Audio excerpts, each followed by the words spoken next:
বন্ধুরা, যারা আমরা বাগান করি তাদের আমাদের রিপোর্টিং করতে হয়।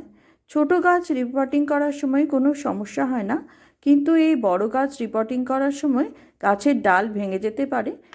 তাই জন্য আমি একটি কৌশলে করেছি, সেটি আমি আপনাদের দেখাচ্ছি। আমি এরকম টবের মাটিটা শুকনো করে সেটা ঠুকে ঠুকে নিয়েছি এবং তারপরে এইখানে এই গাছের যে মোটা ডালটা একটা দড়ি লাগিয়ে নিয়েছি। মাটিটা আলগা হয়ে যাওয়ার ফলে এটা খুব ইজিলি উঠে চলে এসেছে, কোনো শেকড়ও নষ্ট হয়নি এবং গাছেরও কোনো ক্ষতি হয়নি।